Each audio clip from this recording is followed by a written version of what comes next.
Kita FM, Suara Rakyat Malaysia. Di sini kita bukan sekadar menyampaikan cerita, kita menganalisis, menilai dan mengupas isu yang membentuk masa depan rakyat. Hari ini kita cerita dari New Straits Times. Mahkamah benarkan Petronas cabar Ordinan Gas Sarawak, pertarungan kuasa, negeri vs Persekutuan. Persoalannya sekarang tiga perkara besar. Siapa sebenarnya yang mempunyai kuasa sebenar mengawal minyak dan gas di Sarawak?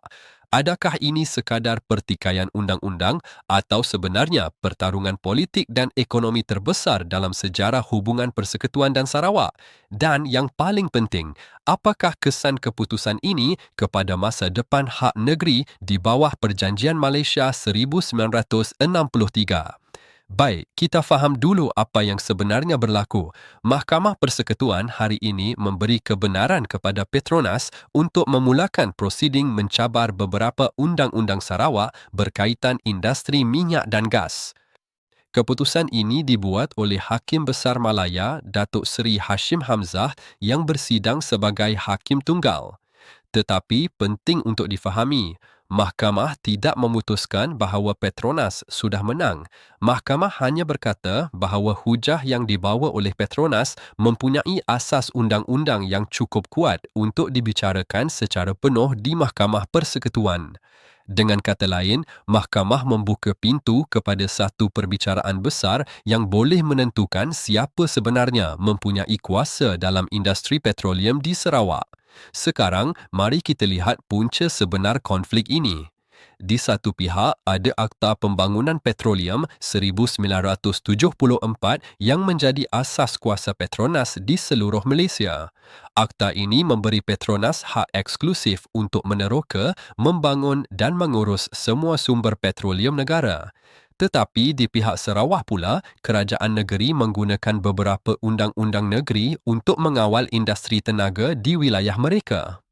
Antaranya yang paling penting ialah Ordinan Pengagihan Gas Sarawak 2016 yang menjadi asas kepada kuasa kawal selia Syarikat Negeri Petroleum Sarawak Berhad atau PETROS. Di sinilah konflik bermula.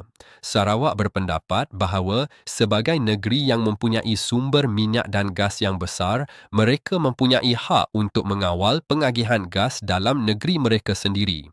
Tetapi Petronas pula berpendapat bahawa industri petroleum berada di bawah kuasa Persekutuan seperti yang ditetapkan dalam Jadual ke-9 Perlembagaan Persekutuan. Jadi, apa yang kita lihat sekarang sebenarnya ialah pertarungan dua kerangka undang-undang. Satu berasaskan Undang-Undang Persekutuan dan satu lagi berasaskan Undang-Undang Negeri. Dan inilah sebab mengapa kes ini sangat besar kerana ia bukan sekadar kes antara sebuah syarikat minyak dan kerajaan negeri. Ia sebenarnya ujian terhadap sempadan kuasa antara Persekutuan dan negeri-negeri di Malaysia. Hook kedua yang kita perlu fikirkan. Kenapa kes ini sangat penting kepada rakyat Sarawak? Jawapannya, kerana industri minyak dan gas adalah nadi ekonomi negeri itu. Sarawak adalah antara pengeluar gas terbesar di Asia Tenggara. Hasil daripada industri ini melibatkan puluhan bilion ringgit setiap tahun. Jika Sarawak mempunyai kuasa lebih besar untuk mengawal pengagihan dan operasi gas, ini boleh memberi impak besar kepada hasil negeri, pelaburan industri dan pembangunan ekonomi tempatan. Inilah juga sebab mengapa kerajaan Sarawak sejak beberapa tahun kebelakangan ini sangat agresif memperkukuhkan kedudukan PETROS sebagai pemain utama dalam industri tenaga negeri. Langkah ini dilihat oleh ramai pemerhati sebagai sebahagian daripada usaha memperkukuhkan hak negeri seperti yang diperuntukkan dalam Perjanjian Malaysia 1963. Tetapi dari sudut persekutuan pula ada kebimbangan yang lain. Jika negeri-negeri mempunyai kuasa terlalu besar terhadap sumber petroleum, ia boleh menjejaskan kerangka pengurusan sumber negara yang selama ini dikendalikan secara nasional melalui Petronas. Jadi, di sinilah kita melihat konflik antara dua prinsip besar. Pertama, prinsip autonomi negeri. Kedua, prinsip pengurusan sumber negara secara berpusat. Dan sekarang, Mahkamah Persekutuan menjadi medan untuk menentukan garis sempadan antara dua prinsip ini. Tetapi, ada satu lagi dimensi politik yang menarik. Dalam prosiding hari ini, Kerajaan Persekutuan sebenarnya tidak membantah permohonan Petronas untuk memulakan kes ini. Ini bermaksud kerajaan pusat membenarkan isu ini diputuskan oleh mahkamah.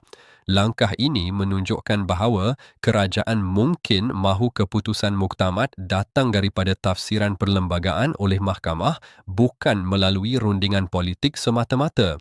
Ini juga mungkin strategi untuk mengelakkan konflik politik secara langsung antara Kuala Lumpur dan Kuching. Tetapi persoalan yang lebih besar muncul di sini.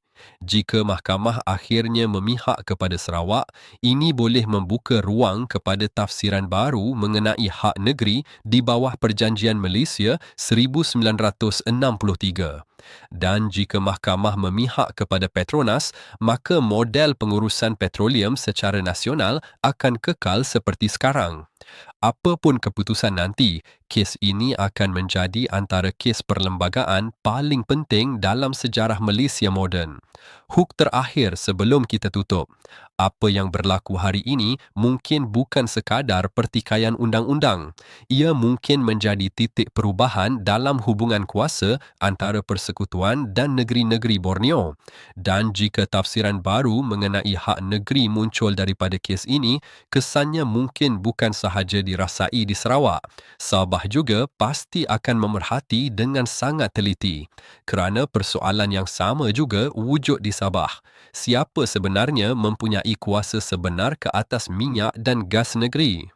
Jadi, sekarang saya mahu tanya kepada anda semua yang sedang mendengar. Adakah Sarawak patut mempunyai kuasa lebih besar untuk mengawal industri minyak dan gas di negeri mereka sendiri? Atau adakah pengurusan sumber petroleum lebih selamat jika dikendalikan di peringkat nasional melalui Petronas? Tulis pandangan anda di ruangan komen. Saya sangat mahu dengar perspektif anda semua. Itu dia ulasan dari Kita FM, suara dari hati rakyat Malaysia. Jangan lupa, kita bukan sekadar mendengar, kita menganalisis, menilai dan bertindak. Jumpa lagi dalam segmen seterusnya. Terima kasih.